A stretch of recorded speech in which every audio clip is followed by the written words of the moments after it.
सैफ अली खानवरील चाकू हल्ल्या प्रकरणात आरोपी दादरमध्ये गेल्याची माहिती समोर आली आहे। दादरमधील मोबाईलच्या दुकानातून आरोपीने हेडफोन खरेदी केले असं सूत्रांकडून समजतंय। पोलिसांकडून दादरमधील मोबाईलच्या दुकानाचीही तपासणी करण्यात आलेली आहे। या घटनेनंतर आरोपी मोबाईलच्या दुकानात गेला आणि तिथून त्याने हेडफोन खरेदी केल्याचं सूत्रांकडून समजतंय। मोबाईल शॉपमधून हेडफोन खरेदी केल्याची माहिती आहे। त्यामुळे इतक्या मोकळेपणाने आरोपी फिरत असताना गुन्ह्यानंतर पोलिसांना अजून आरोपी का सापडत नाही असा प्रश्न देखील उपस्थित होऊ शकतो।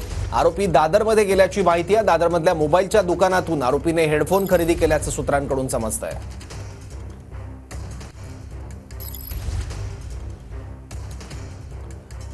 दादरमधल्या मोबाईल शॉपमध्ये आरोपी गेला आणि तिथून या मोबाईल शॉपमधून आरोपीने हेडफोन खरेदी केला। त्यानंतर तो कुठे गेला याची अजून कल्पना नाहीये, पण दादरमधल्या एका मोबाईल शॉपमध्ये आरोपी कॅप्चर झाला असल्याचं सूत्रांकडून समजतंय। पोलिसांकडून दादरमधल्या मोबाईलच्या दुकानाची देखील तपासणी करण्यात आलेली आहे। त्यामुळे आरोपी दादर किंवा या आसपासच्या भागामध्ये कुठे आहे का या अनुषंगाने देखील पोलिसांचा तपास सुरू आहे। आणखी माहिती घेऊयात आपले प्रतिनिधी गिरीश गायकवाडकडून। गिरीश,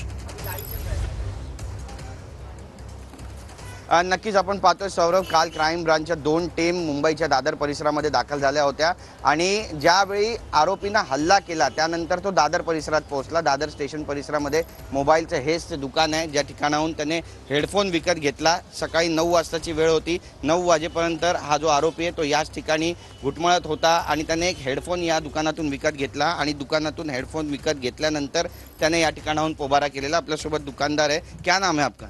क्या नाम क्या? राजा। अच्छा, कल क्राइम ब्रांच की टीम आई थी यहाँ पे रात को? ऊपर देखिए, ऊपर। हाँ आई थी। कितने घंटे तक छानबीन की? डरिए मत, कितने घंटे तक? कल मैं चले गया था जल्दी, मैं जल्दी आया तो दूसरा लड़का रहता दुकान में, बताया आए थे वो लोग। तो कितने देर तक उन्होंने छानबीन की? कुछ तो वही लड़का बता सकता जो आएगा 11 बजे वो। अच्छा, ऐसी भी जानकारी मिल रही है कि हेडफोन खरीदा था सैफ अली खान के ऊपर जिसने हमला किया, उस हमलावर ने आपकी दुकान से हेडफोन खरीदा था, इसीलिए क्राइम ब्रांच की टीम। उसने बताया, पता नहीं अपने को, दूसरा लड़का कल दुकान खोला है। तो हेडफोन खरीदा, ये बात सही है? सही है, खरीदा तो है एयरफोन। आया था कल, ये नहीं पता कौन है वो, और मैं कल दुकान खोला नहीं है। अच्छा, आपके भाई कौन थे यहाँ पे? आएगा वो अभी 11 बजे आएगा। अच्छा, और एक बात ये भी बता दीजिए कि जब आया था हेडफोन खरीदा था तो उसने पेमेंट कैसे किया था, कुछ पता चला इसके बारे में? वो पता नहीं मेरे को। अच्छा, पैसे दिए थे या फिर पेटीएम किया था? पता ही नहीं, मैं दुकान आया नहीं था ना उस दिन, लड़का दूसरा आया था। अच्छा, इसके बाद फिर पुलिस यहाँ पे आई कल रात को और दुकान भी आपकी बंद थी बहुत देर तक? नहीं, दुकान तो चालू रही, कल वो लड़का था ना, मैं आया ही नहीं था। कुछ सीसीटीव्ही फुटेजेस आएगा, उसको आपको जानकारी मिल जाएगी 11 बजे। तर आपण पाहतोय या ठिकाणी हेडफोन विकत घेतला या दुकानातून आणि हा तरुण या ठिकाणी नव्हता, पण ह्याचा आणखी एक सहकारी या दुकानामध्ये होता आणि त्याच्याकडून त्याला हेडफोन दिला गेला आहे का याची माहिती घेण्यासाठी क्राईम ब्रांचची टीम या ठिकाणी पोहोचली होती आणि क्राईम ब्रांचच्या टीमकडून आता या संपूर्ण प्रकरणाचे धागेदोरे जोडण्याचं काम सुरू आहे।